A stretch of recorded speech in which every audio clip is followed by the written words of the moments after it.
अस्सलामुअलैकुम, क्या हाल है फ्रेंड्स? कैसे हैं आप सब? आई होप आप सब ठीक ठाक होंगे, खैर आफियत से होंगे। अल्हम्दुलिल्लाह मैं भी ठीक हूँ। आज मैं आपके साथ ज़बरदस्त सी रेसिपी सर्दियों में जो हम अक्सर बनाते हैं, सूजी का टुकड़ी वाला हलवा, मैं आपके साथ शेयर करूँगी।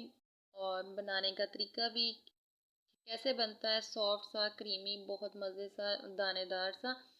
इंशाल्लाह आपको ये रेसिपी ज़रूर पसंद आएगी। अगर पसंद आए तो आप लाइक और चैनल को सब्सक्राइब ज़रूर कीजिएगा। चलिए स्टार्ट करते हैं। बिस्मिल्लाहिर्रहमानिर्रहीम।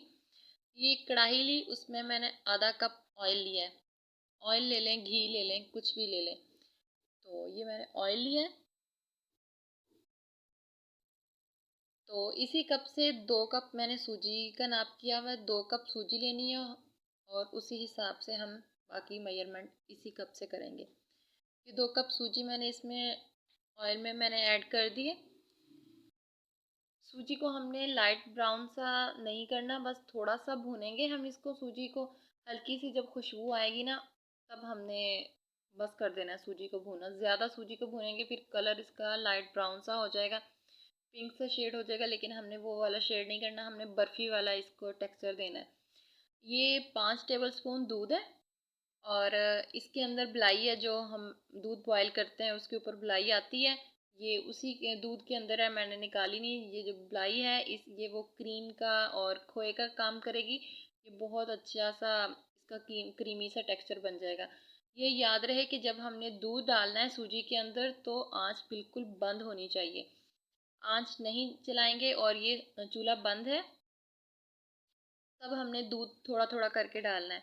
और ये देखें, अगर दूध हम डालेंगे, आंच ऑन होगी ना, तो ये सूजी हलवा हलवा टाइप की बन जाएगी। लेकिन हमने उस तरह नहीं बनानी। ये देखें, बिल्कुल ऐसे दानेदार सा, लहदा खिला खिला सा सूजी का ये दाना हो गया। इसी तरह का ना हमने रखना है। ये देखें, ज़बरदस्त इस तरह का हमने टेक्सचर रखना है इसका। तो याद रहे कि आंच बिल्कुल बंद होनी चाहिए। ये देखें कितनी ज़बरदस्त खिली खिली सी लग रही है। और अब हम इसकी चाशनी तैयार कर लेते हैं। 2 कप सूजी के थे और मैं 1 कप चीनी ले रही हूँ। पिछले दिनों मैंने बनाई थी रेसिपी, तो मैंने 2 कप चीनी ले ली थी, तो बहुत ज़्यादा मीठा हो गया था, वो खाने के काबिल होता ही नहीं है। बस 2 कप सूजी और 1 कप चीनी हो बहुत ज़्यादा है, ठीक है खाने वाला चीनी। जो अगर आप लोग इससे भी ज़्यादा मीठा पसंद करते हैं तो 1.5 कप कर लें, लेकिन 2 बिल्कुल नहीं। एक बहुत ज़्यादा है, आप अपने हिसाब से कर लें। मैंने 1 कप ही उसमें पानी का ऐड किया है और 3 इलायची, सब्ज़ इलायची डाल दी हैं। और अगर आपके पास इलायची पाउडर हो तो आप इलायची पाउडर भी ऐड कर लें। मेरे पास सब्ज़ इलायची थी 3, मैंने वो डाल दी। तो इसी के साथ अगर आपको फ्रेंड्स मेरी ये रेसिपी पसंद आ रही है तो वीडियो को लाइक, चैनल को सब्सक्राइब ज़रूर कीजिएगा। हमने चाशनी को एक तार तक नहीं पकाना।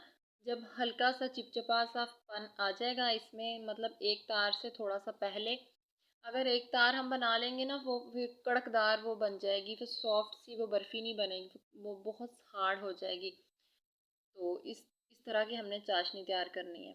अब हम चाशनी को सूजी के अंदर हल्का हल्का आहिस्ता आहिस्ता ऐड करेंगे, ताकि अच्छी तरह से ना मिक्स होती रहे और गुठली वगैरह ना पड़े।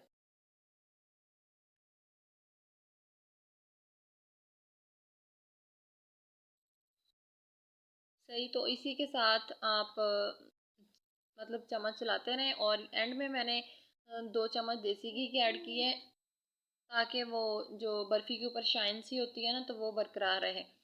तो इसी तरह हम इसको मिक्स करेंगे। और ये कढ़ाई, सूजी जो है ना, वो कढ़ाई छोड़ देगी सूजी को। तो ये बेकिंग ट्रे ले लें, कोई भी ट्रे ले लें। मैंने ये ट्रे लिया और इसको ना ऑयल से ग्रीस कर लिया, फिर वो सूजी की टुकड़ियाँ ना निकालने में आसानी रहती है। तो अब मैं इसके ऊपर वो ऐड कर दूँगी, सूजी का जो हमने हलवा बनाया हुआ है, टुकड़ी जो बर्फ़ी बनाएंगे। तो इसको फिर चम्मच की मदद से ना प्रेस कर लेंगे नीचे। ऊपर आप गार्निश कर लें अपनी मर्ज़ी से, बादाम से, पिस्ता से। मेरे पास बादाम थे तो मैं बादाम से इसको गार्निश करूँगी। तो इसको मैंने फ्रिज में रखा था 1 घंटे के लिए। अगर आप बाहर रूम टेम्परेचर पर रखें तो 2 ढाई घंटे में ठीक के सही से मतलब बर्फ़ी बन जाएगी।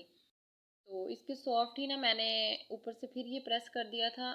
और इसके बाद मैंने ना कट लगा लिए थे, मतलब टुकड़ी बनाने के लिए। अगर फिर वो सख्त हो जाए ना, फिर टुकड़ी बनाने नीचे वो ट्रे पे ना खराश पड़ जाती है। तो मैंने ये पहले ही ये लाइंस लगा ली थी टुकड़ी की, तो बाद में फिर आसानी रहती है। अब मैं आपको निकाल के दिखाती हूँ कि कितना सॉफ्ट बना था और यमी बना था। दानेदार सी थी बर्फ़ी और सॉफ्ट थी। जो हमने ये वो मलाई और दूध का डाला था, उससे बहुत क्रीमी सा खोए वाला टेक्सचर था। इसी के साथ फ्रेंड्स, अगर आपको मेरी रेसिपी पसंद आई है तो लाइक और शेयर और प्यारा सा कमेंट ज़रूर कीजिएगा। मुझे दीजिए इजाज़त। अपना ढेर सारा ख्याल रखिएगा। नेक्स्ट वीडियो में आऊँगी। ओके, अल्लाह हाफिज़।